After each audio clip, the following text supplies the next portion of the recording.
अज्ञानतिमिरान्धस्य ज्ञानाञ्जनशलाकया चक्षुरुन्मिलितं येन तस्मै श्रीगुरुवे नमः। श्रीचैतन्यमनोभीष्टं स्थापितं येन भूतले स्वयं रूप कदा मह्यं ददाति स्वपदान्तिकम्। वन्देऽहं श्रीगुरो श्रीयुतापदकमलं श्रीगुरुं वैष्णवांश श्रीरूपं साग्रजातं सहगण रघुनाथान्वितं तं सजीवं साद्वैतं सावधूतं परिजनसहितं कृष्णचैतन्यदेवं श्रीराधा कृष्णपदान् सहगण ललिता श्रीविशाखान्वितांश्च नम ओं विष्णुपादाय कृष्णपृष्ठाय भूतले श्रीमते भक्तिवेदांत स्वामिन्निति नामिने। नमस्ते सारस्वते देवे गौरवाणी प्रचारिणे निर्विशेष शून्यवादी पाश्चात्य देश तारिणे। हे कृष्णा करुणा सिंधु दीनबंधु जगतपते गोपेश गोपिका कांत राधा कांत नमस्तुते। तप्त कांचन गौरांगी राधे वृंदावनेश्वरी वृषभानुसुते देवी प्रणमामि हरिप्रिये। वाञ्छाकल्पतरुभ्यस्य कृपा सिन्धुभ्येव च पतितानां पावनेभ्यो वैष्णवेभ्यो नमो नमः। जय श्री कृष्ण चैतन्य प्रभु नित्यानंद श्री अद्वैत गदाधर श्रीवासादि गौर भक्त वृंद। हरे Krishna Krishna Krishna Hare Hare Hare Ram Ram Ram Hare Hare. Hare Krishna. So welcome to the Friday and Saturday Bhakti Rasamrit Sindhu Bhakti Shastri series. In the last class, we finished the discussion on Kleshagni.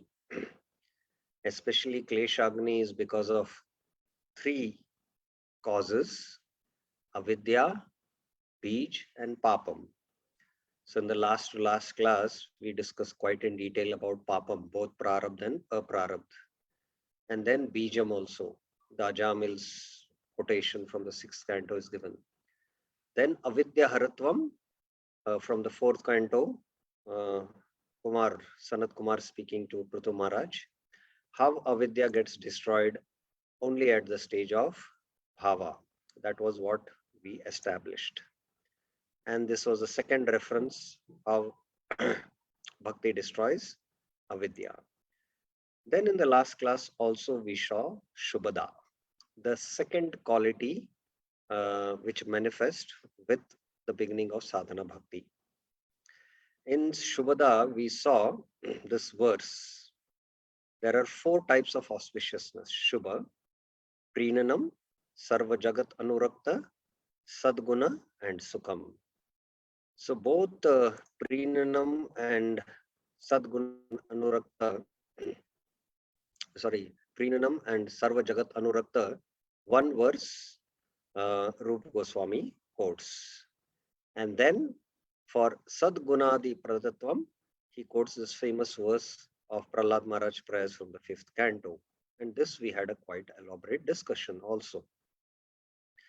Then Sukha. Sukha has these 3 types: Jadanand, Brahmanand, and Sevanand or Bhakti Anand. So we saw this also.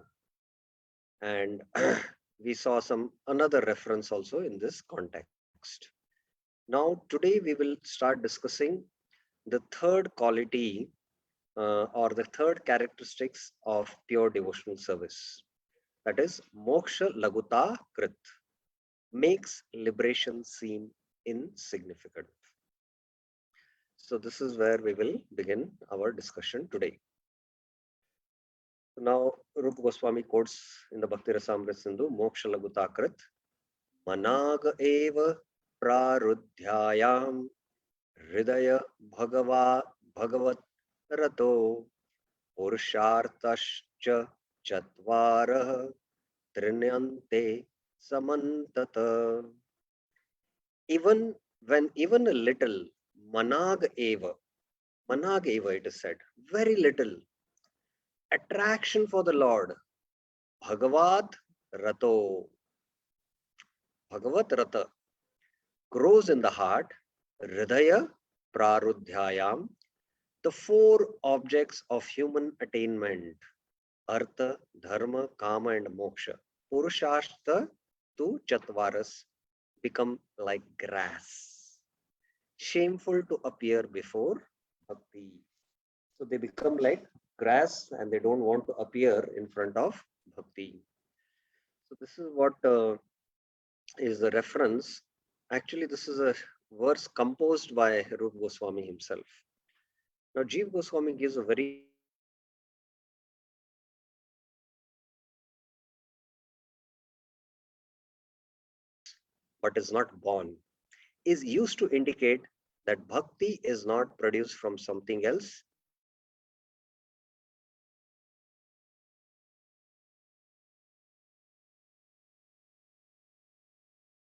but that it is, and praruddha means it grows and it is not born. So he's just clarifying is that bhakti is self manifesting. Bhakti is not dependent on karma, jnana, or yoga. Bhakti comes from bhakti. So that is the self manifesting nature of bhakti. And this is a very elaborate discussion also, which we will not be going into, that how bhakti is self manifesting. Vishwanath Chakra Thakur in his Madhurya Kanamani devotes an entire chapter to this. But here it is suffice to know that bhakti uh, is the Sarup Shakti of the Lord and it is self manifesting. That's it. The goals of human endeavor, namely Artha, Dharma, Kama, and Moksha, become like grass. Trina Ante. That means they feel ashamed to appear in front of bhakti. So there is the famous also prayer by Bilva Mangal Thakur in his Krishna Karnamrit that Mukti with her folded hands is coming to serve, but the devotee doesn't have time for it. So this is the quality of pure devotional service that Mukti also wants to serve, come and accept me, but the pure devotee is not interested. So this is how Rupa Goswami is explaining in this verse. In fact, Bhaktivinoda Thakur says, Nama vina kichu nahi tribhuvane. There is nothing to be attained in the 14 planetary systems except the holy name. So anyone who chants even once Shuddhanam, the pure name, the ecstasy what he experiences, or the bliss, the pure transcendental bliss what he experiences, that is cannot be compared to anything in these 14 planetary systems, even the post of Brahma. So Bhaktivinoda Thakur, in many of his bhajans, he expresses this. So even the little bit attraction what we develop in devotion, that is sufficient to make liberation completely insignificant. I read one beautiful quotation quotation of His Holiness Jaipatak Maharaj.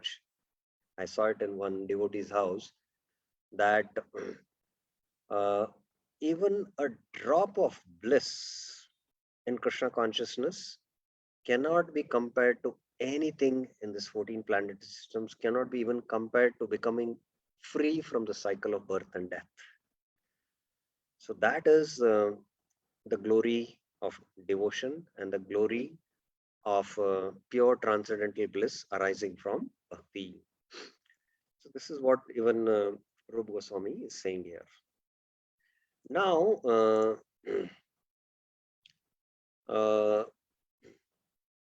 Rupa Goswami gives a quotation or a reference, a scriptural quotation to prove his statement, what he has made in the previous verse.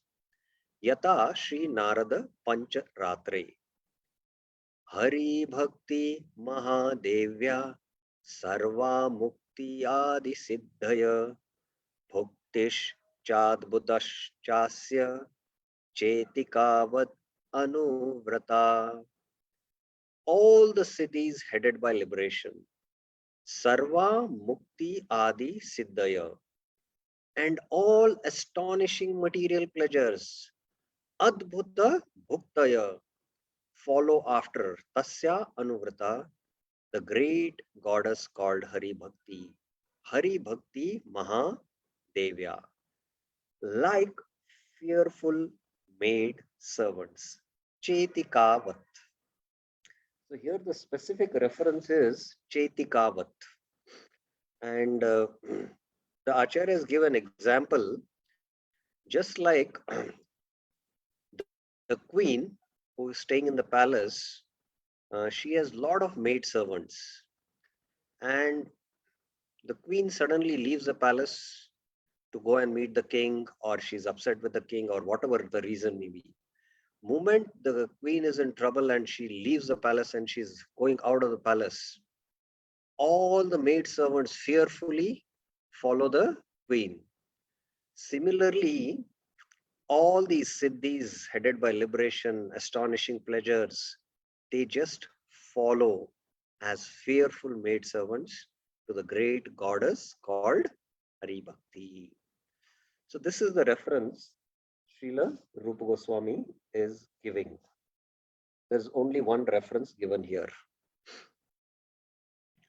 Now, the next quality is Sudurlabha, extremely rare. Now, we have discussed the third characteristics of pure devotion service, that is Moksha Lagutakrit. Now, the fourth characteristic is Sudurlabha. Now, I would like to know from the audience these two characteristics, Sudurlabha and Moksha Lagutakrit. In which stage of devotional service these characteristics manifest? Anyone would like to answer can raise their hand.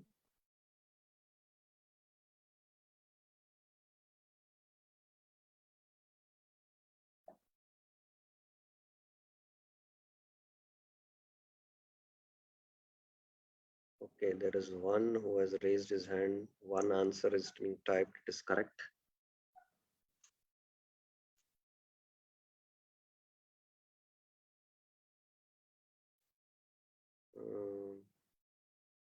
What about others? Yes. Okay. Yes, Prabhuji.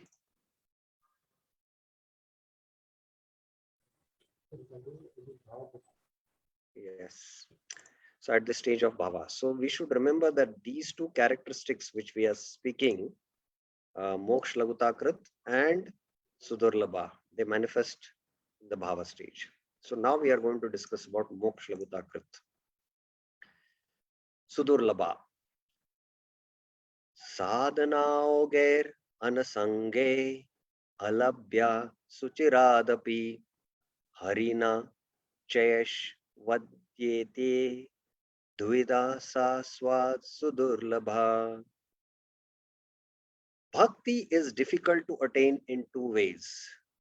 Dvida sa swat sudurlabha. Bhakti is sudurlabha. Now, which bhakti is sudurlabha? Answer, who would like to answer? Which bhakti is sudurlabha here being spoken?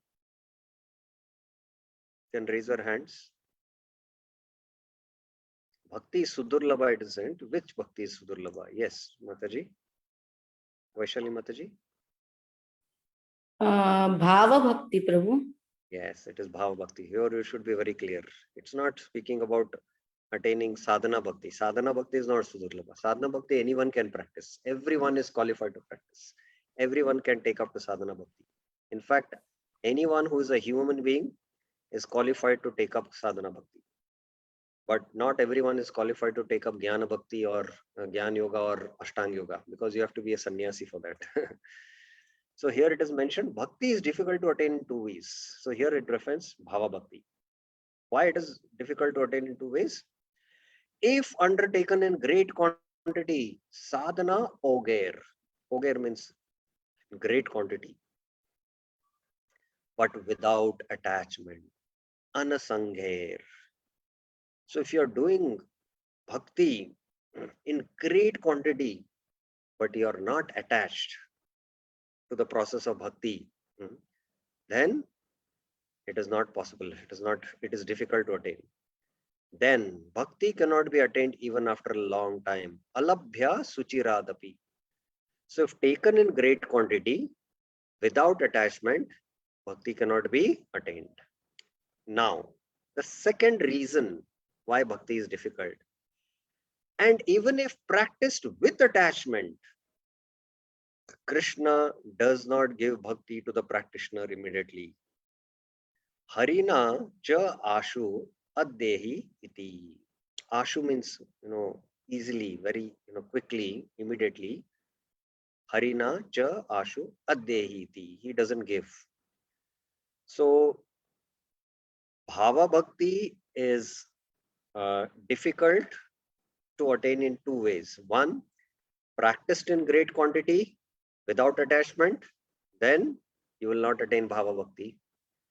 Practiced with attachment, Krishna will not easily, immediately give bhava bhakti. So these are the two reasons. So let us see both. I think both Vishwanath Chakra Thakur and Jiva Goswami has made commentary. Let us see that. The words asange pi, even with attachment, should be added to the words harina cha asvadhe. Bhakti is not given quickly by the Lord. Otherwise, the words dvida sudurabha, two ways of being rarely attained, would be meaningless. So here in the verse, if you see, here it is mentioned that harina cha ashu addeiti. So here we have to add what he's saying, asangepi, even with attachment. It has to be added. Otherwise, the verse which says duvida saswat sudurlabha, these two reasons. So it is said if you practice for a long time with great quantity without attachment, it is alabhya. And for the second reason also, it should be understood that we have to add this word, asangepi. Even with attachment, we have to add this. That's what he says. When the second line of the verse states that the Lord does not give bhakti quickly, it means that he does not give bhakti quickly, even if one practices with attachment. Even if one practices with attachment. Twofold rarity of bhakti, Dvida Sudurlabha, means difficult to attain in two ways. So this is what Jiva Goswami has. It is a little technical, that's it. But Vishwanath Chakra Thakur makes it more clear. Let us see. By doing all practices through all stages, starting with Shraddha, but without attaining Asakti, Bhava Bhakti cannot be attained. So what Vishwanath Chakra Thakur is saying now, you are in Shraddha, you come to Sadhu Sangh, in the Sadhu Sangh you start doing Bhajan Kriya, and you keep on doing Bhajan Kriya in great quantities. What will happen? You will not attain Bhava Bhakti. Because with Bhajan Kriya, Anarth Nivritti should happen, and you should come to the stage of Nishta, then you should come to the stage of Ruchi, then you should come to the stage of Asakti. You should become deeply attached to the process of devotional service. You should become deeply attached to chanting the holy names. You should become deeply attached to the deities. You should become deeply attached to Krishna Katha. So without going through these stages, it's not that somebody is doing bhajan kriya and then he'll attain immediately bhava bhakti. Somebody is on the stage of nishta, he'll attain bhava bhakti. No. He, without attaining deep attachment, he cannot attain bhava bhakti. So this is first, which is very, very clear. Now, why? This is because it is stated that rati, bhava appears only after asakti. So we know in the 9 stages of devotion, there is Shraddha, Sadhu Sangha, Bhajan Kriya, Anarth Nivriti, Nishta, Ruchi, Asakti. After Asakti is Bhava. So Bhava comes one step below is Asakti. So without coming to the stage of Asakti, there is no question of coming to the stage of Bhava. Okay, so this is, I hope, very clear. However, even with all sadhana and asakti, the Lord does not quickly give bhava bhakti. Now, this is a very interesting thing. Now, once by the mercy of the spiritual master and Krishna, one gets the faith of Shraddha, Bhakti Lata Beach. And in the association of sadhus, we start practicing devotional life. Now it is the endeavor of the sadhaka, the temple, the spiritual masters, both Shiksha and Guru, facilitate that the devotee somehow take up to the chanting of the holy name, which is the primary process for attaining Krishna Prem. Tara Madhya Sarvashresht, Nama Sankirtan, Niraprada Namalay Paye Premadan. So all this is done, the Dham Yatra visit, the Bhagavatam, the Seva, everything is done so that we can develop deep attachment to chanting the holy names. So even if one endeavors strenuously, sincerely in Bhajan Kriya, becomes free from the anarthas, crosses the stage of anarth nivriti, comes to the stage of nishta, with further endeavor, he comes to the stage of ruchi. With further endeavor, he comes to the stage of asakti. All this is within the ambit of sadhana bhakti. Please remember. It doesn't mean that after asakti, he'll attain with his endeavor bhava bhakti.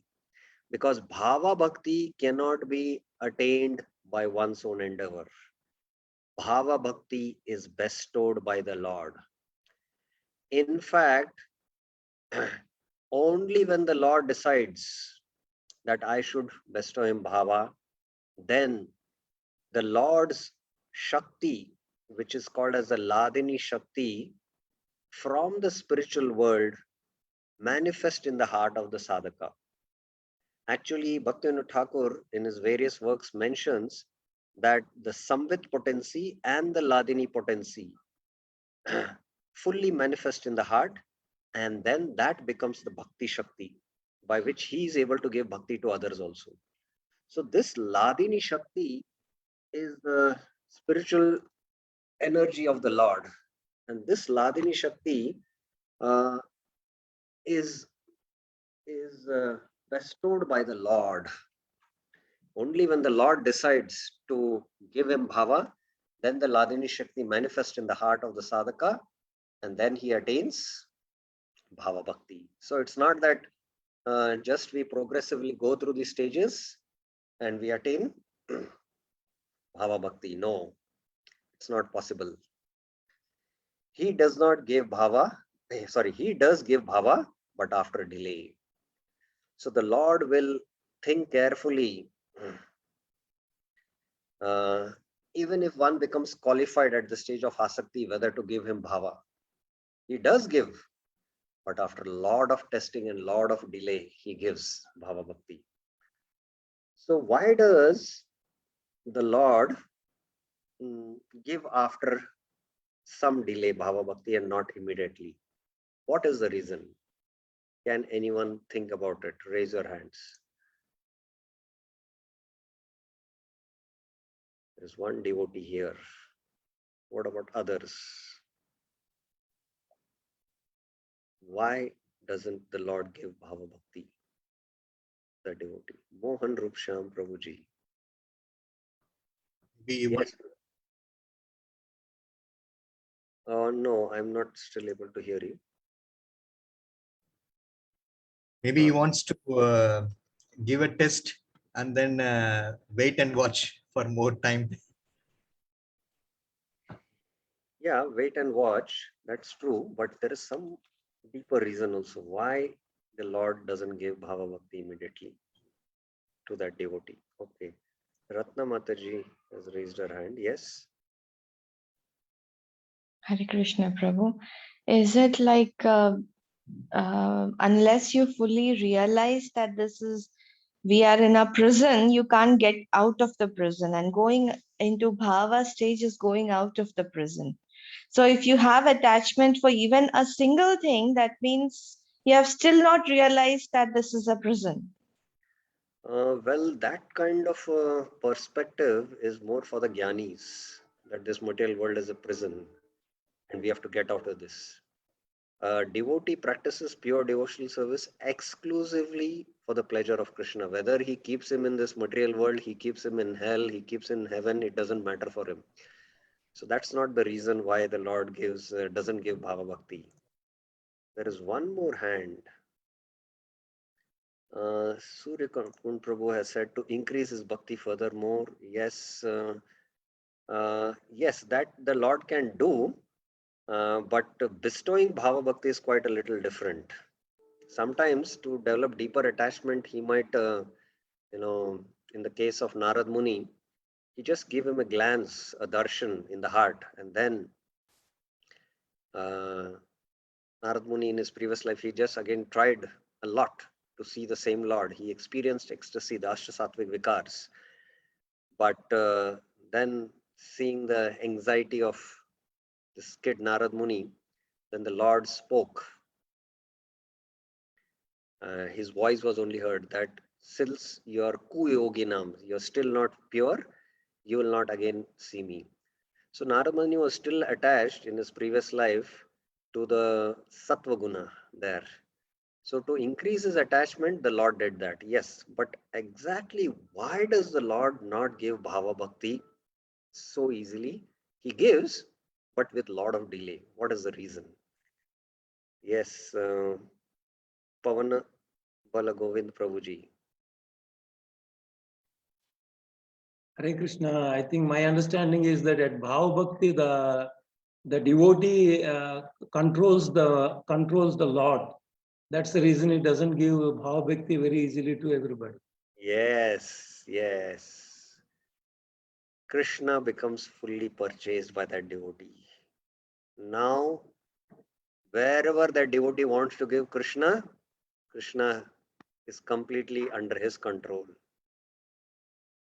That is why Narottam Das Thakur says in his bhajan, Krishna se tomar, Krishna dete paro, tomara shakati ache.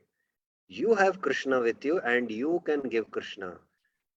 So Krishna has to think a lot, If I give him Bhava Bhakti, then I am under his control. Just like the Brajbasis, because of pure love, they used to control Krishna.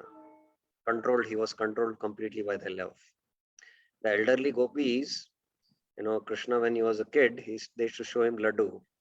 Krishna have this laddu. And then immediately Krishna would try to pick it. Then they used to take their hand off and they tell, dance for our pleasure. And Krishna is to dance. And then they used to give the laddu. So Krishna becomes completely controlled by pure devotion. And this is what also Krishna tells to Maharaj Ambrish. He says, Sadhuva Hridaya Aham. I am in the heart of the sadhu. I am grasta. I am controlled by him. Nahi Swatantra Tuja. I am not independent. Oh, Durvasa Muni, Dvija. I am in the heart of the sadhus and sadhus control me there. So that is why Krishna does give, but after a lot of delay. So that is the real reason. So, okay. He does give bhava, but after delay.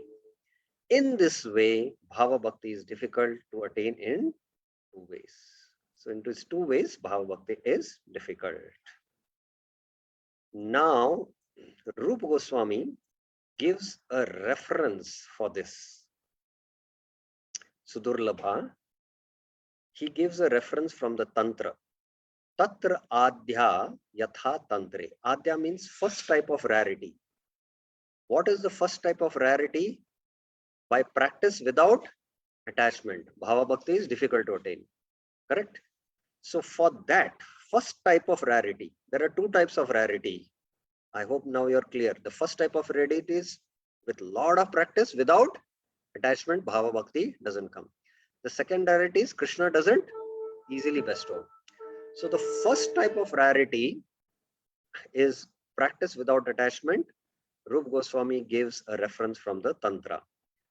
Dhyanata sulabha mukti bhuktiryajnadi punyata sreyam sadhana sahasre hari bhakti sudurlabha. So this is the verse he quotes. Now this verse explanation is quite elaborate and you'll have to hear attentively. Please hear the whole explanation and then only if you have questions, raise your hands. I'll first read the translation. Liberation is easily attained by jnana. Jnanata sulabha mukti. By the process of jnana, sulabha, you can easily attain mukti. And material enjoyment is easily attained by punya such as sacrifice. Bhuktir yagyadi punyata. By doing karma kanda yagyas, you can attain heavenly enjoyment. So liberation is easily attained by jnana. Enjoyment is attained by karma kanda. Then please hear now. After attaining dedication to those goals by thousands of attempts, Seyam sadhana sahasre. By thousands of attempts in the karma path or in the jnana path, it can be attained. But, however, bhava bhakti to the Lord cannot be attained. Hari bhakti sudurlabha. If one practices thousands of different sadhanas, Seyam sadhana sahasrer. So the Seyam sadhana sahasrer is two times coming in the translation. Why it is so? We will see when we read the purport, because asakti will not appear. Now this whole translation will not be clear now, but only when I discuss Jiva Goswami's commentary, then it will become clear. So let us now go into Jiva Goswami's commentary. Please hear attentively. If you have any questions, kindly make a mental note. Only when I finish the explanation, then we will take up the questions. Sudurlabha, first type of rarity. Explanation of the first line of the shloka. Now we are going to only explain you the first line of the shloka. What is the first line of the shloka is this. Jnanata sulabha muktir bhuktir yagyadi punyata. This is the first line of the shloka. And in fact, there is we have included sadhana sahasra also. Okay. It should be said, however, that even jnana and performance of sacrifice must be done with great attachment to those goals. For without attachment, a person cannot attain liberation, either liberation or material enjoyment. So although the verse is saying jnanata sulabha muktir, but we have to practice jnana or karma with attachment, great attachment to attain swarga or to attain liberation. Without attachment, it is not possible. Now, the explanation. Therefore, the statement that liberation and material enjoyment are easily attained should actually mean with attainment of attachment or dedication, the goals become easily attained.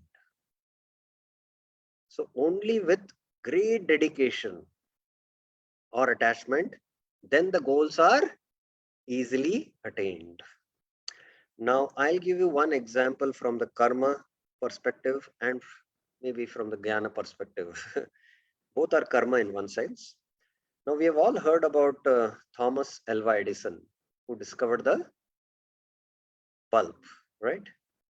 Now, I don't know whether it is true, but it is said that the filament in the bulb, actually it is a filament which lights the bulb. Thomas Alva Edison, to find the right element, he was so determined that it is mentioned that he tried at least 1,000 different types of materials which actually will fit as an element and which will become a bulb. So he was so dedicated that he has to discover the bulb that he put a lot of efforts trying different elements as a filament, and at last one of the elements worked, and then he discovered the bulb. That means dedication. He was dedicated to that goal to discover the bulb. So this is what the statement means. It's not that liberation is easily attained or attaining Swarga is easy. Now, attaining Swarga today for especially Indians is going to America or going to foreign abroad. I remember many years back, it's almost 20 years, I think, back, 20, 22 years back. I was in Bombay and I was coming by bus back to my city, Belgaum, and the bus had a breakdown in the night on the hills there somewhere, the Khandala Ghat, and we could not do anything. So at last we had to,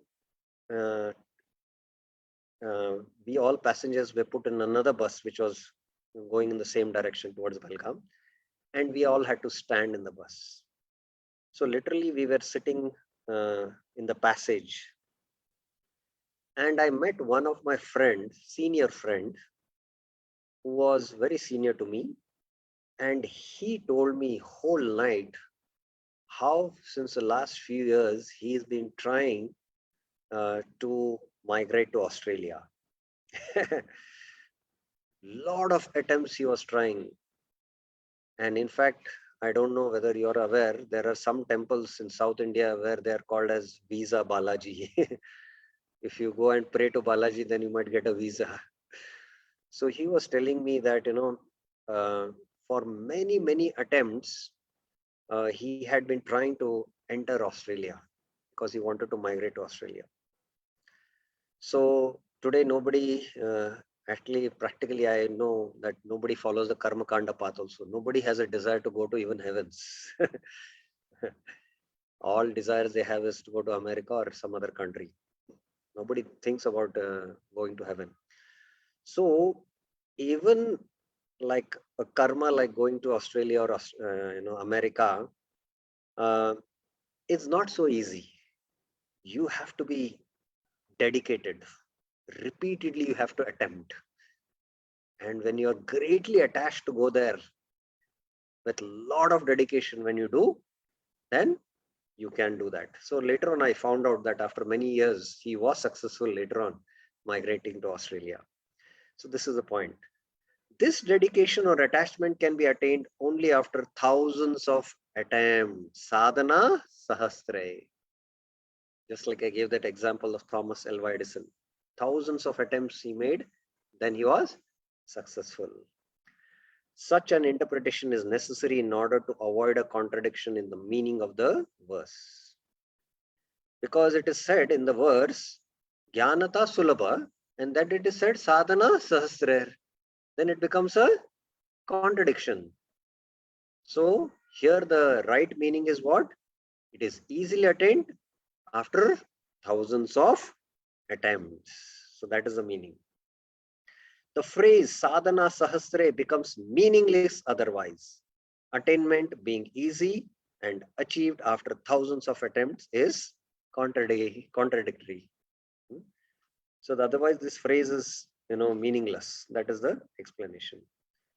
The meaning therefore is Gyan and Karma easily give liberation and enjoyment after attaining dedication through thousands of practices. after thousands of practices. Now we know from the Ramayana, I don't know which was that king. Uh, I don't recollect. He's Trishanku. Later on, he was named as Trishanku, but previously this king's name was something else. Now he had been endeavoring a lot to go to the heaven. And then somehow he came to know that Vishwamitra Muni is very powerful and he can fulfill my desire. And he tried to Vashisht also, Vashisht Muni, but the king did not have that pious credits to go to heaven. But he approached Vishwamitra. And when he told Vishwamitra that I want to go to heaven, and Vishwamitra and Vashisht were at loggerheads. So Vishwamitra took it as a challenge. He said, I will send you. And he was performing the yagya, and this king was slowly rising and going to the heavenly planets. But Indra saw there, oh, who is this Jiva who is coming here? He doesn't have enough pious credits to come into heaven. So he was pushing him back.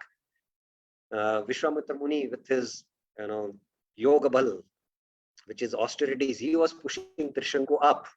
Indra was pushing him down. So up, down, Trishanku was hanging in between. At last, it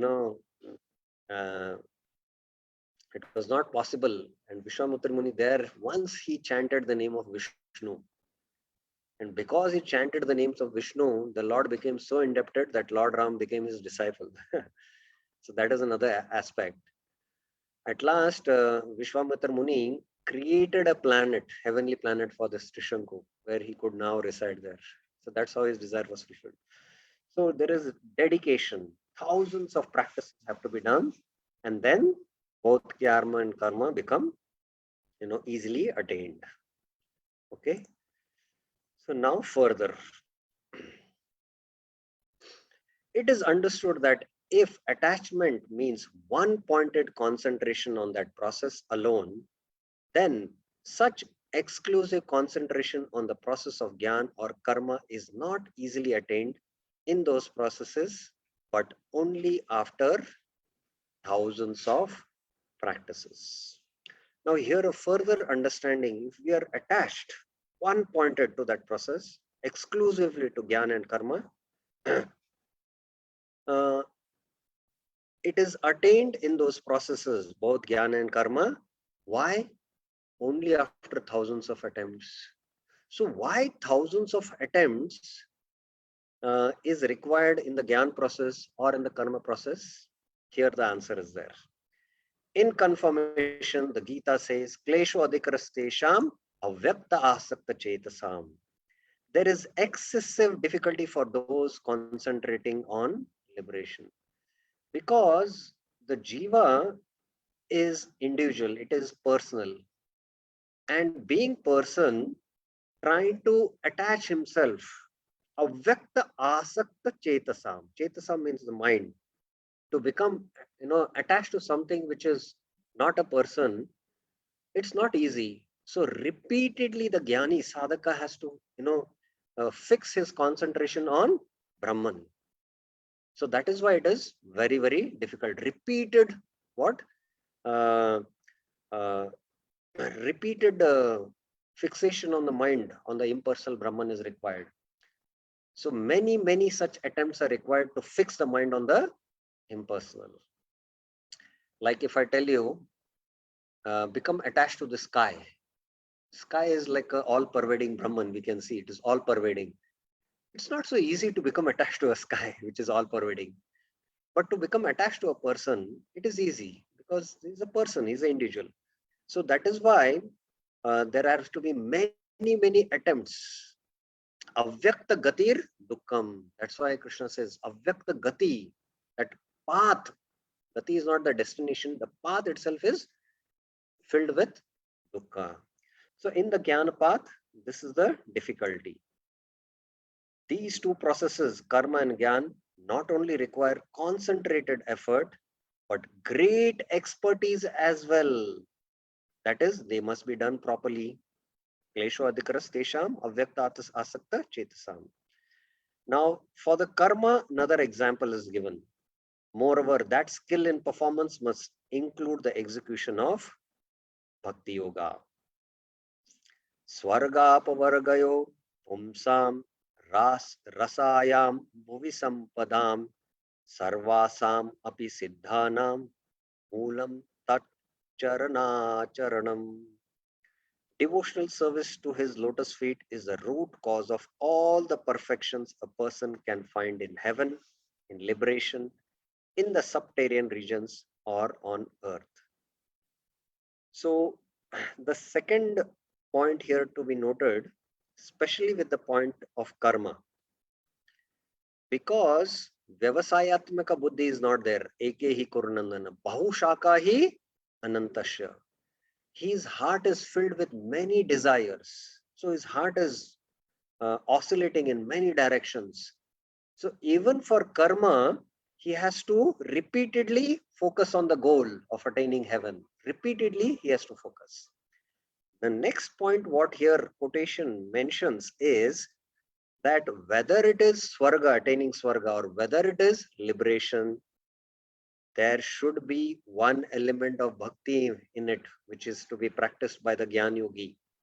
And even in karma, there is an element of bhakti. In fact, that bhakti itself bestows heaven to the karma kandi, and the bhakti element only bestows liberation to the Gyani, because bhakti is what gives fruit.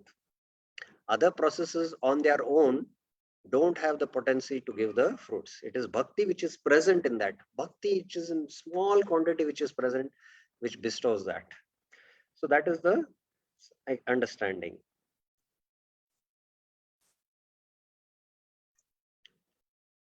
Now, we are coming to the second line explanation of the shloka. I have finished the first line explanation.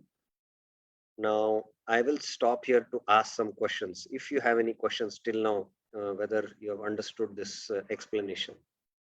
Do you have any questions regarding it? Before I go on to the second line of explanation. Any questions? Oh, two questions. Madan Mohan Prabhuji. Yes, Prabhuji. Hare Krishna Prabhu. So I understood from your class about karma and gana, there the liberation aspect from the gana and the heavenly planet goal from the karma. For the bhaktas, we should not aspire to be in Goloka because we don't want liberation. But my doubt is that bhakti done in Goloka is should be aspired by devotees or no?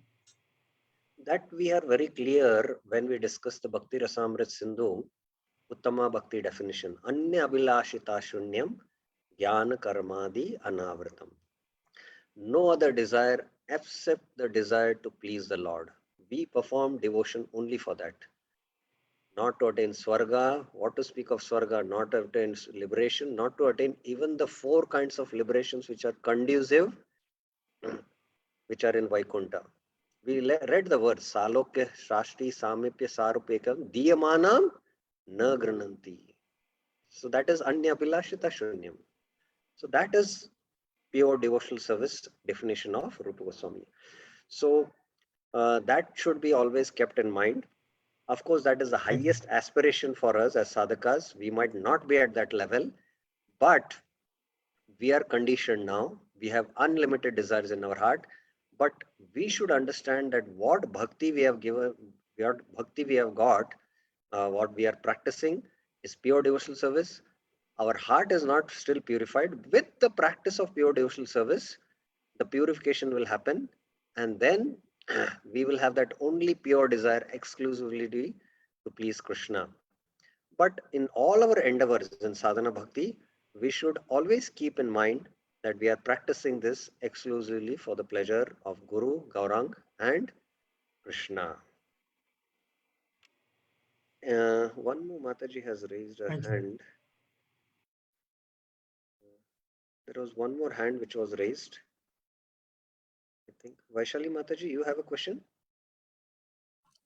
Yeah, actually, Prabhu, I wanted to check this liberation. They are talking about the Sayuja liberation, right? Yeah, for the Gyanis, it is Sahaja liberation. But even the 4 types of liberation which are conducive for devotional service, even that is not desired by sadhakas. Siddhas don't Not desire at all. desired, but it is not liberation is attended easily. That was the statement, right? Okay, for specifically in this verse for the Gyan Yogis, yes, it is referring to the impersonal liberation, that is Sayuj liberation, correct. Okay. Okay. Lata Mataji has a question.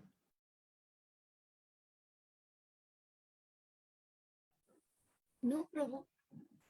Okay, No, Prabhu. okay, your hand was raised. Any other questions anyone has? Okay, so now we will go to the second line of the explanation. This has to be carefully understood. Now we are going to the second line of the explanation.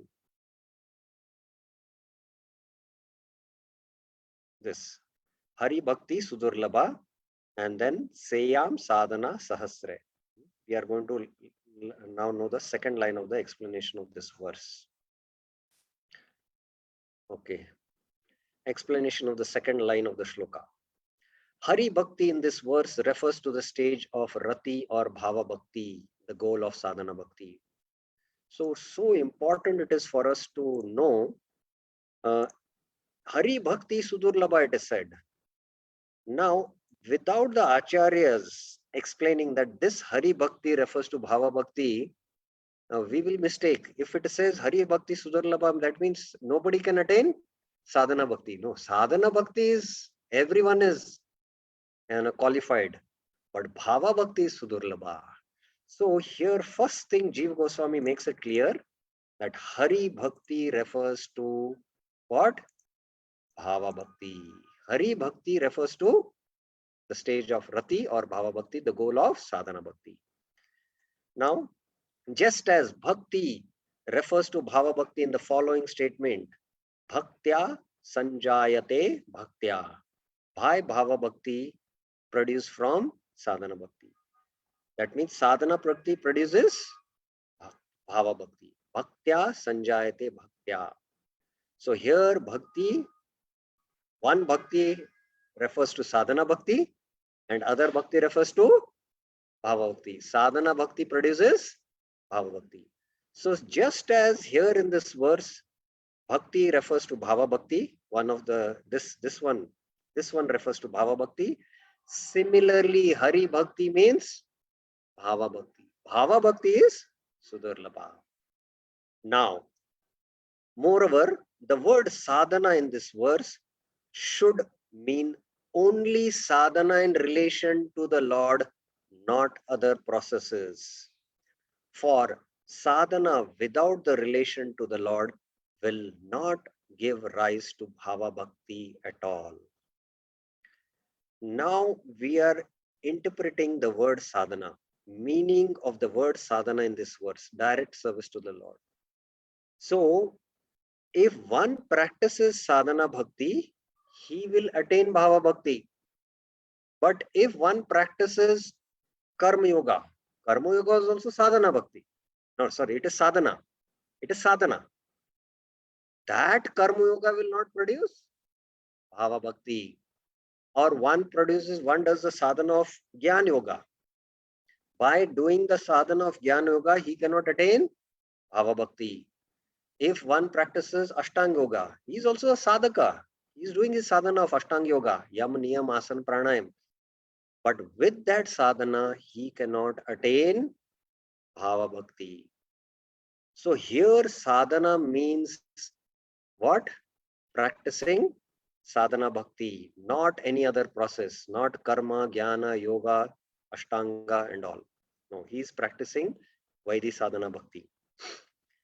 Then if that sadhana means direct service to the Lord, performed with great attention, attained by progressing through previous stages, there should be no fear at all concerning attainment of Bhava Bhakti.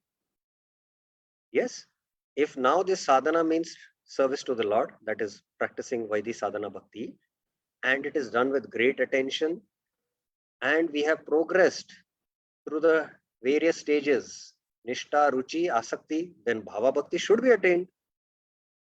And this verse is saying, though the verse states that it cannot be attained even after much practice, and that it is rarely attained. Hari Bhakti, Sudurlabha, it is being said. So what is it? What is the meaning? It is stated in many places that bhakti is easily attained. Shrunvata Shraddhaya Nityam Ghrnantescha Swacheshtitam Kalena Nati Dirgena Bhagavan Vishate Ridhi. Persons who hear Srimad Bhagavatam regularly, Shrunvata Shraddhaya Nityam, that means he is practicing bhakti very seriously and are always taking the matter very seriously. It has comes here. Granastascha Chvacheshtitam. He is putting his full attention, he is progressing step by step, will have the personality of Godhead Sri Krishna manifested in their hearts. Bhagavan Vishate Ridhi. Within a short time. Kalena Nati Dirgena. So the Lord coming in the heart means he will attain Bhava Bhakti. So this verse says, Kalena Nati Dirgena. Very soon he will attain. By regularly hearing from them about Krishna with great attachment, I then developed Bhava for Krishna. So this is the second reference I'm giving, which says Bhava Bhakti easily attains. But the verse is saying, what? Sudurlabha. The verse is saying Sudurlabha, but the first quotation I gave, this is from 2nd Canto 8th chapter. The second quotation now I am going to speak. This is from the Narad Vyas Samvad. Tatravaham Krishna Kata Pargayantam Anugrahena Shravanam Manohara Dha Shraddhaya Me Nupadam Vishnuvata Priyashavasyanga Mahabhavad Ruchi. By the mercy, Anugrahena, of the sages who were chanting Pargayatam. Gayatam means they were singing about the attractive pastimes of Krishna, Manohara, daily, Anu. I heard about Krishna in that place. Tatra aham Krishna kata ashravanam, ashravanavam, ashanavam, vitasakti, ta shraddhaya. So here ta shraddhaya refers to with asakti. He heard with deep attachment. Now Narad Muni in his previous life, hearing constantly, anupadam, vishruvata, I then developed rati for Krishna. Mama abhavat priya shravasya ruchi. So Narad Muni is narrating to Vyasdev that I heard Krishna Katha with deep attachment and attained bhava. And here also this verse mentions Kalena Nati Dirgena. The Lord will manifest in the heart, because at Bhava Bhakti only the Lord's Swarup Shakti enters the heart. But here it is being said that it is Sudurlabha, it is rarely attained, even if one progresses to attachments. But the verses here say that it is easily attained. These two verses say that they are easily attained. Now, sadhana, second interpretation. Meaning of the word sadhana in this verse, other processes such as karma, yoga.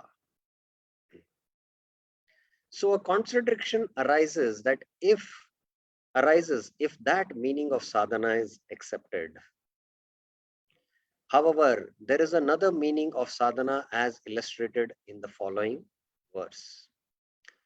Na sadhayate mam yogo, na sankyam dharma uddhava, na swadayas tapastyago, yatha bhaktir mamorjita.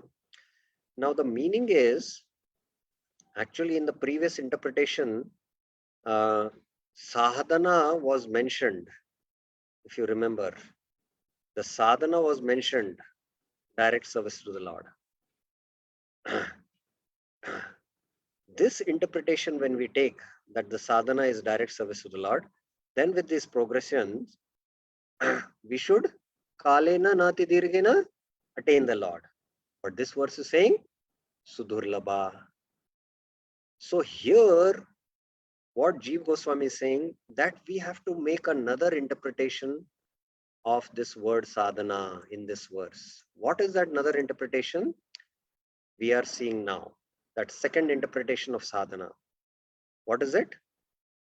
My dear Uddhava, unalloyed devotional service rendered to me by my devotees brings me under their control. Yatha bhaktir mama urjita. Those engaged in mystic yoga, na sadhyati mam yogo. Sankhya philosophy, Sankhya, pious works, dharma, Vedic study, swadhyaya, austerity, tapa, renunciation, tyago, cannot thus control me. So, in the Uddhav Gita, Krishna is telling only unalloyed devotees can bring me under my control, and not by yoga, Sankhya, dharma, swadhyaya, tapa. The word sadhyati in the above verse does not mean bhakti, but various processes such as karma with their respective goals. Thus, by practicing various sadhanas other than bhakti, bhava bhakti is difficult to attain. Should be the meaning of the second line of the verse.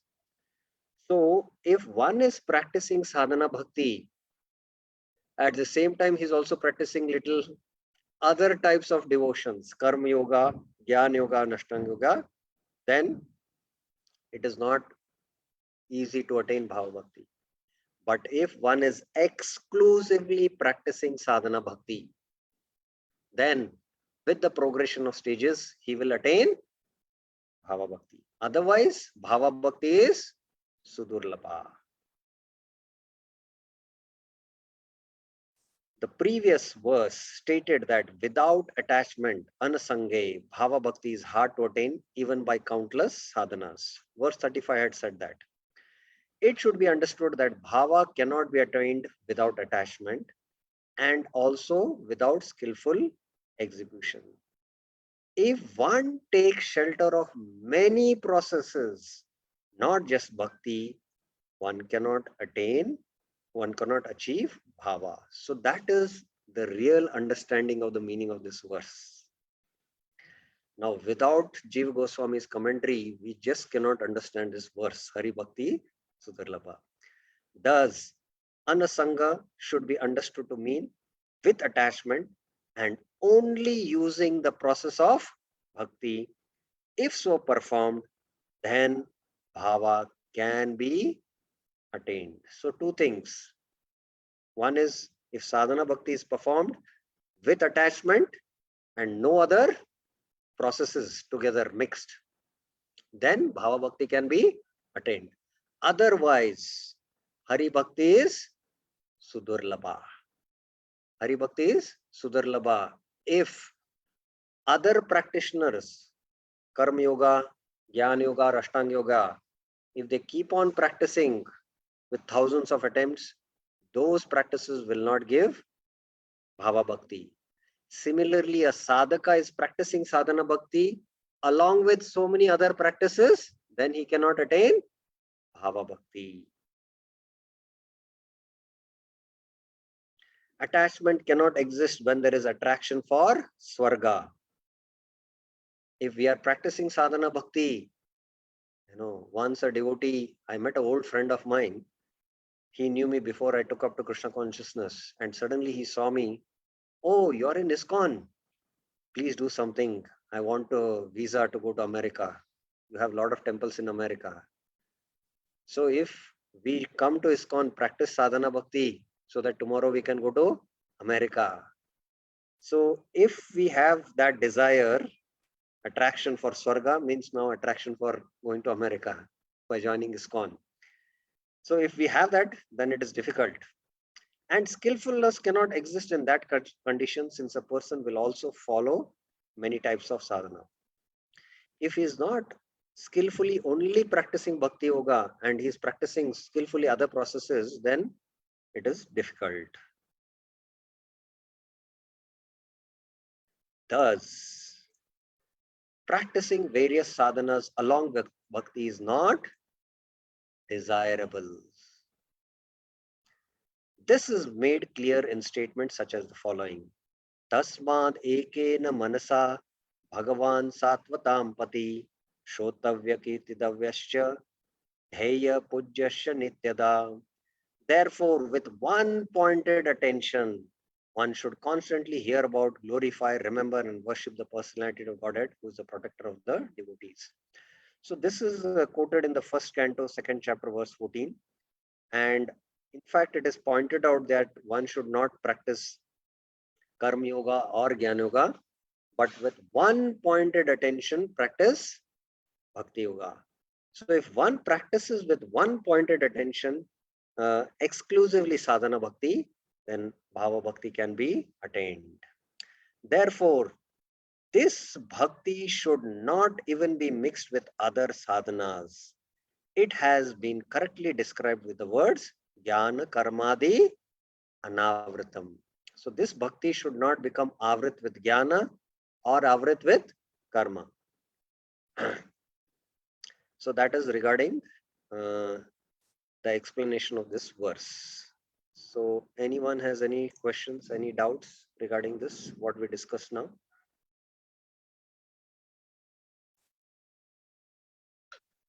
Madan Mohan Prabhuji has a question.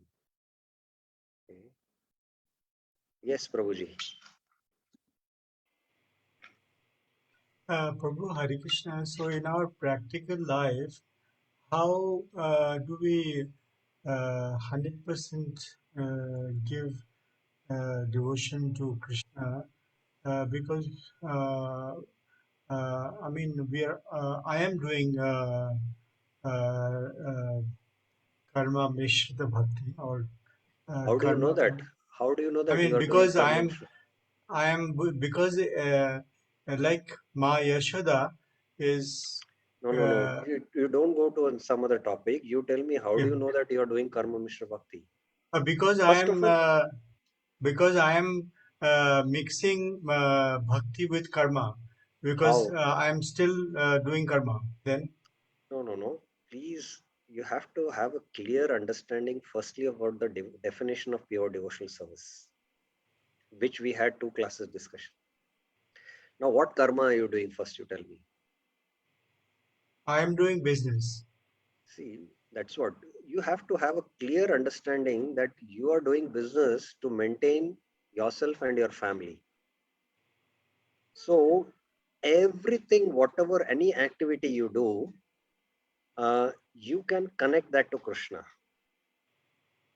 It is a matter of consciousness. What is your consciousness when you're doing that activity? Arjuna is fighting a war. It's a ghastly war where there is bloodshed. But that activity he is doing exclusively for the pleasure of Krishna. So it's pure devotional service. Similarly, if I'm doing my business, why? Because tomorrow I can grow in my business, that's fine. And I can enjoy in this world with that intention. Or I can take care of all my family members, expand my family members, give all my money to all my relatives, and just be nice here in this big family here in this material world. What kind of conception, we are doing that business? That is very important. But if I have a right conception, a right consciousness, I am doing this business because Krishna is my real boss. I am his servant. And Krishna has put me in a family life. All are Krishna's servants. I have to take care of them. I have to take care of Krishna's house where the deities are there. And all these profits I'm doing so that ultimately I can engage them in the preaching mission. So these, when we have a clear understanding of this and we execute all our work like this, then everything is in the form of devotional service. So Srila Prabhupada in the 18th chapter of the Bhagavad Gita, in one of the verses where he discusses about sannyas and tyag, in one of the purports he mentions that a businessman who is running his factory or a worker in the factory is not working for the boss. He is working for Krishna, he says. Because he is maintaining Krishna's house. He is maintaining Krishna's family. So he is also a sannyasi, he says. So we have to understand that what is the definition of pure devotional service first, and in what consciousness we should do.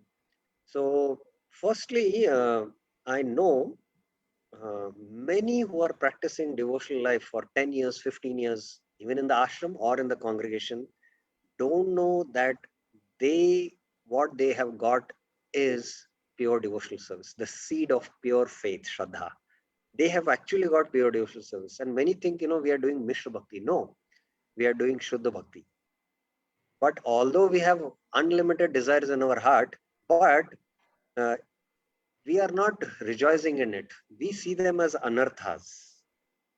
We don't have as far as I have seen, I've met many devotees, many have asked question, are you practicing your sadhana bhakti every day, visiting temple, hearing Krishna Katha with the goal that I'll go to Swarga?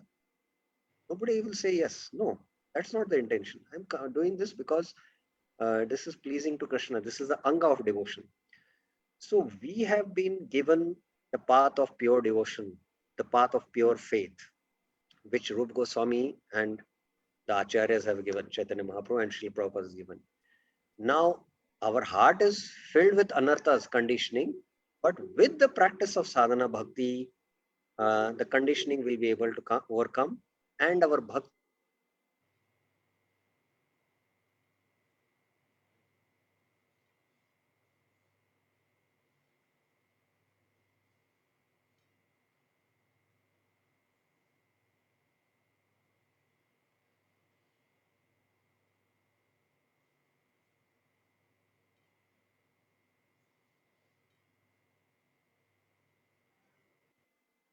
will increase in its purity. Want to buy a bungalow. Now, although he's endeavoring every month, he's working very hard, and at the end of the month, he gets a salary, which is 5 lakhs, but because he has taken these loans, he ends up getting only 75,000 or 1 lakh. The remaining 4 lakh goes in the loan. His endeavor is the same. But after many, many years, maybe 10 years, 15 years, when he clears all the loans, he puts the same endeavor, but he gets 5 lakhs in return. Why? Now the loans are cleared. Similarly, we are doing sadhana because anarthas are there so much in the heart. We endeavor a lot, but very little taste we get in our spiritual practices, especially chanting. But when we cross the Namabha stage and come to Shuddhanam, whenever we chant in ecstasy, because anarthas are still not gone in the sadhaka stage. So we put 100% effort, but we only get 1 or 2% in our chanting. So we have to simply continue chanting and attentively chant. And when we cross the Namaprad stage and come to the higher stages, whatever endeavor we put, we get the full benefit. Just like that person who has cleared his loan after 15 years, he is getting his full 5 lakh salary. He's working for that entire 1 month with full endeavor, but is getting the full 5 lakh salary like that. Okay, so there is one more question. You can ask me here.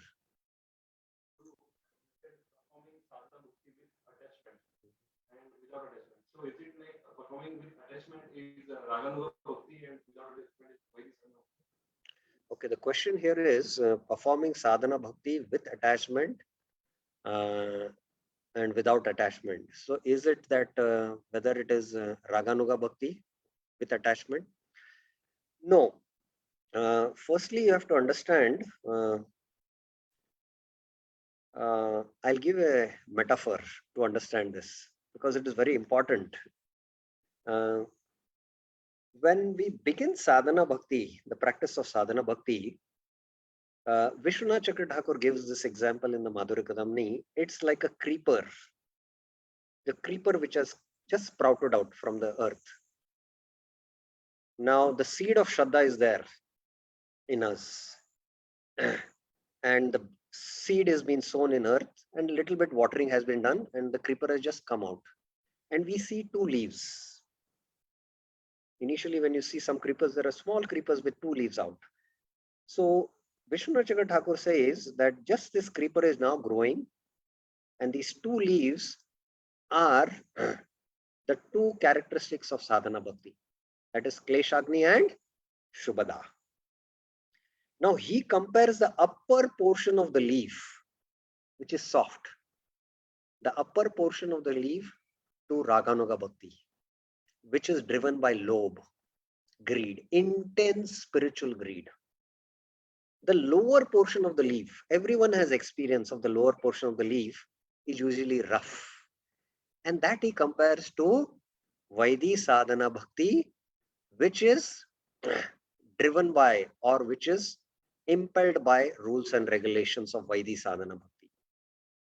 Now both these leaves, you can see there are two leaves which sprout out usually. Both these leaves sprout out simultaneously. So it doesn't mean that one is practicing Raganuga Bhakti, because Raganuga Bhakti means one has to be at the stage of Nishtha when the heart is purified. And sadhakas, initially are not at that stage. But we do have some attraction. And that is why we are impelled to practice Bhakti. We are attracted to, seeing the beautiful deities. We are attracted to a particular sadhu. We are attracted to hearing their Krishna Katha. Even in the stage of Shraddha, which is the beginning stages, there is a little bit of prema in that. Prema is there, maybe 0.10%.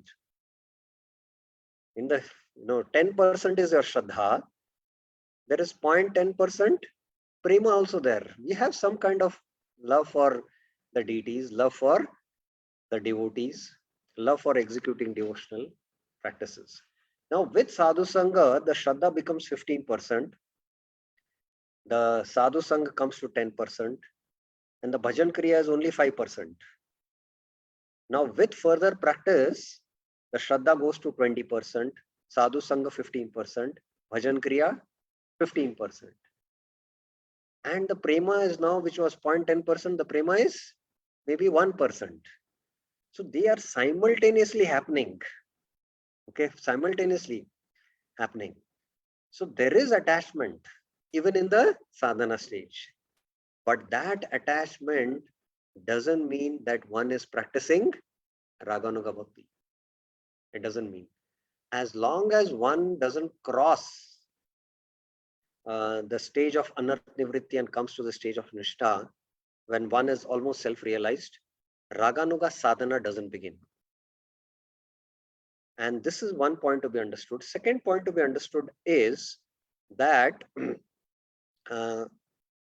these qualities, characteristics, Kleshagni initially starts manifesting. The characteristic like Shubhada manifest more in the stage of Raganuga sadhana bhakti, like compassion, divine qualities, and sukha, happiness. We know how many of you experience 2 hours of transcendental bliss in their sadhana chanting? How many of you? Tell me. How many of you don't experience? Raise your hands. Let us see. Okay, almost all have raised their hands. So the phrase is not true. Chant and be happy. It is chant, struggle, and then be happy. So we have to go to that struggle. Struggle is there. But it is a sweet struggle.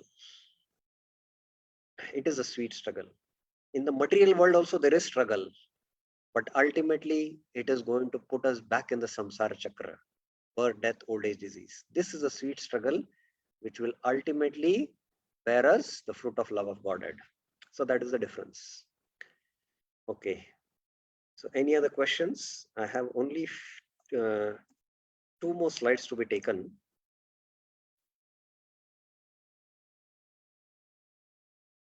Any other questions regarding Sudurlabha, what we discussed? Okay, so then I will take the next verse.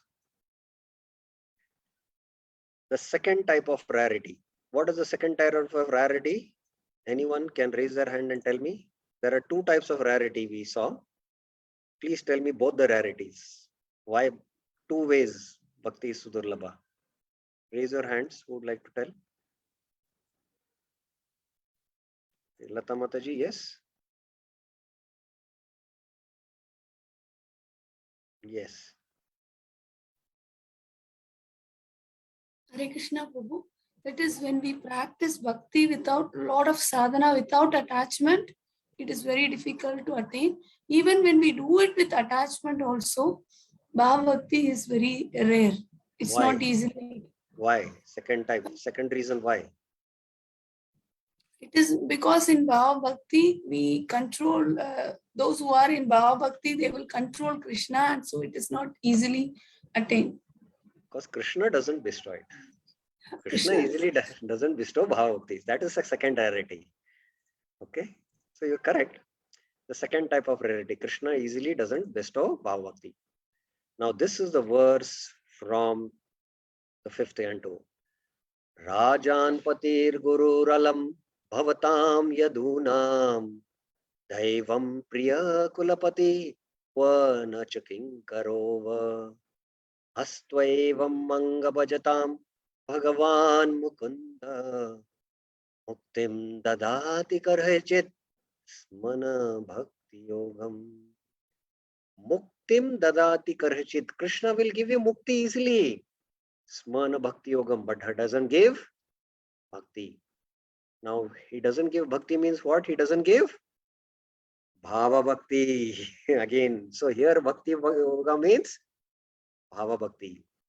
My dear king, Rajan Anga, the supreme person, Mukunda, Bhagavan Mukunda is actually Alam, the maintainer, Pati, of all the members of the Pandava and the Yadu dynasties. Bhavatam, Yadunam. Bhavatam means all you, Pandavas, and Yadunam means the others.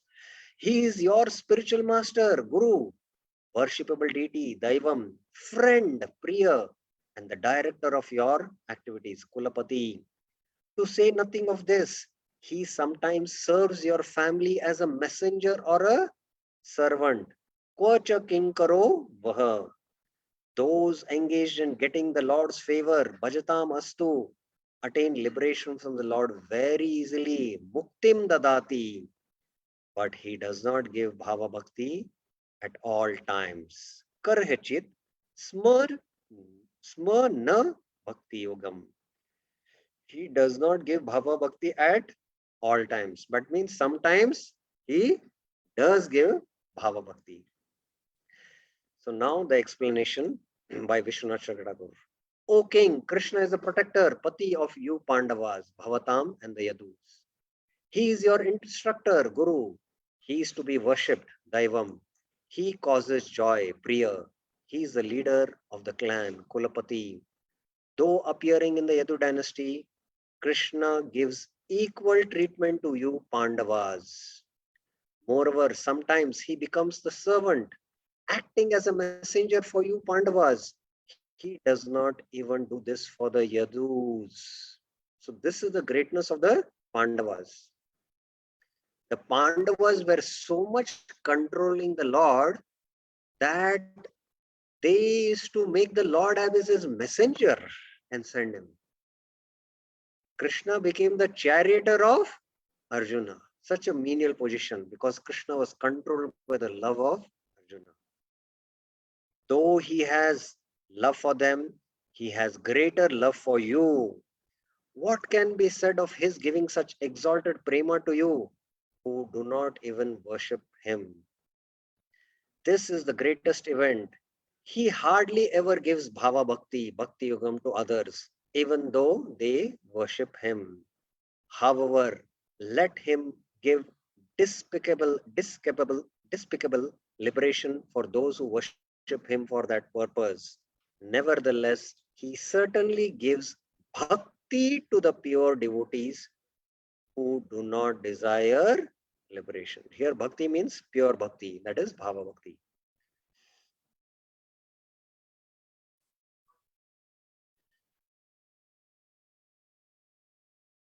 Thus, it is not mentioned directly, but implied by the words karhichit api, not at all times. Not at all means he gives sometimes. He does give sometimes bhava bhakti. Shiva Goswami. The statement karhichit na bhakti yogam dadati actually should mean that the Lord gives bhakti sometimes. He does not give bhakti at all times. At all times he does not do, but sometimes he gives. This is understood from the meaning of the word chit in karhichit.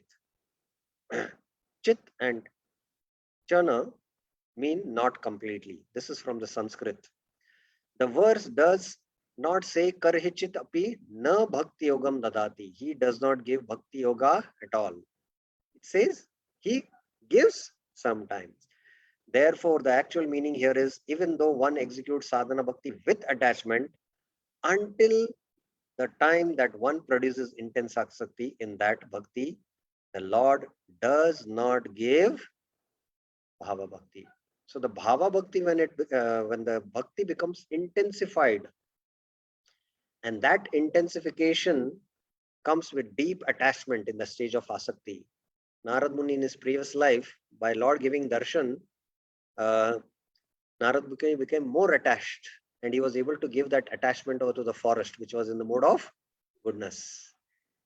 And further with that attachment, he gave him bhavakti. This is characterized by the phrase anyabhilashita shunyam, that bhakti should be completely devoid of other desires. So muktim dadati karhichit smana bhakti yogam. So here bhakti yoga means bhava bhakti. Now there is one scripture written by Sanatan Goswami which is called as the Brahat Bhagavatamrit.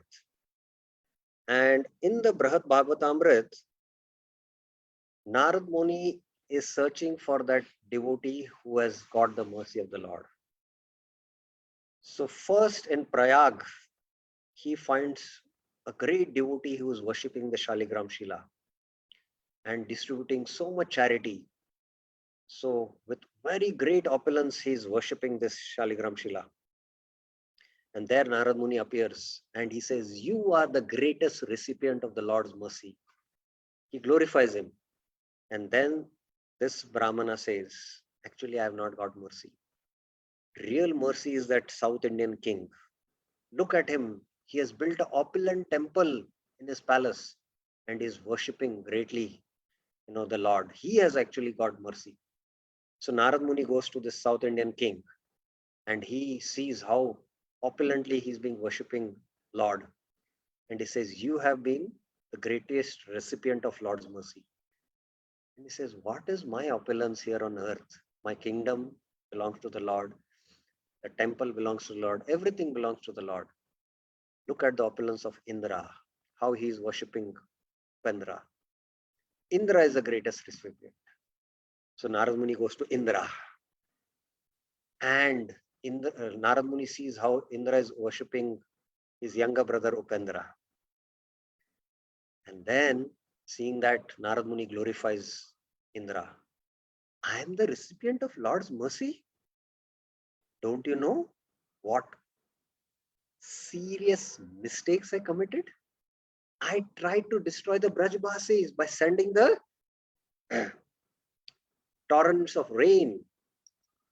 And not only that, I tried to attack Krishna. We know that Satyabhama and Krishna had gone Swarga to return back. In fact, the ring, I think the nose ring, which was stolen. I attacked Krishna. So then he says this. Actually, Brahma is the greatest recipient. So Narad Muni goes to Brahma. And Brahma is worshipping the Sahasra Shisa Purusha. And he says, you are the greatest recipient of Brahma. Brahma says, don't you know what an offense I committed? I tried to steal Krishna's calves and cowherd boys. So then he also laments that I am not the great recipient. At last, Brahma says, Hanuman is the recipient of Lord's mercy. So no, I don't remember the sequence, but Narad Muni immediately jumps to, no, it is Prahlad first. Yeah. Prahlad is the greatest reason. The Lord appeared for him. So Narad Muni goes to Prahlad. Prahlad is his own disciple. And Narad Muni starts glorifying his disciples. No, he feels quite awkward. And he says, for you, the Lord appeared. What a glory. The Lord just incarnated to save you, to protect you. You are the greatest recipient of the Lord's mercy. Prahlad says, the Lord just appeared once and then he left me. After that, he has never come back. But look at Hanuman. He is continuously, for me, he just once appeared and then he left. But continuously, Hanuman is acting as a servant of the Lord. What all does Hanuman not do for the Lord? He is his mantri, minister. He is his physician. In fact, whenever Lord Ram has some health issue, Hanuman tells the right herb to take. He acts as his servant. He acts as his umbrella.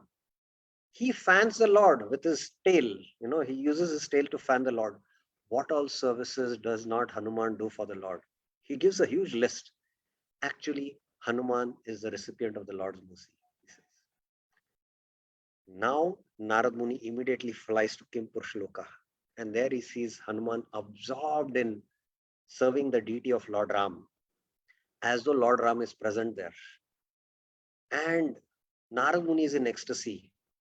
Hanuman sees Narad Muni, and both Hanuman and Lord Narad Muni start, dancing and chanting. And Narad Muni starts glorifying Hanuman in ecstasy. You are the greatest recipient of the Lord. When Hanuman starts glorifying Narad Muni, Hanuman becomes sober. Narad Muni, please come and take your seat. Have darshan, he says. And then he says, I am the recipient of Lord's mercy. If I am the recipient of the Lord's mercy, why did the Lord not take me back and leave me here in this material world? He took the entire Ayodhya back and he has left me here. Actually, the Pandavas are the recipient of the Lord's mercy. What kind of special herb the Pandavas have that they control the Lord? I act as a servant of the Lord, but the Pandavas make the Lord their servant.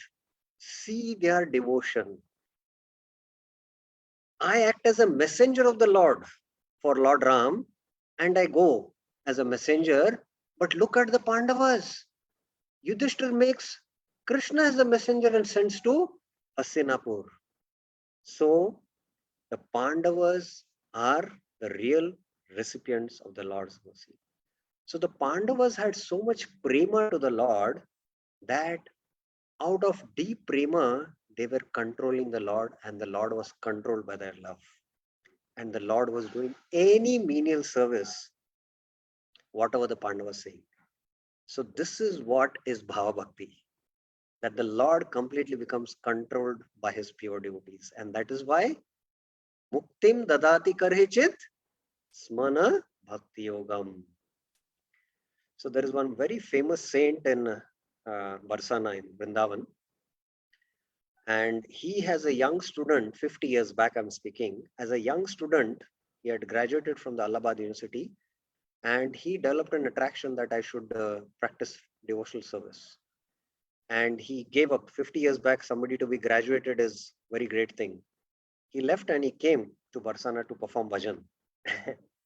And he was saying in one of his talks that when some of the genuine sadhus saw him, he said, oh, you have come to perform bhajan here?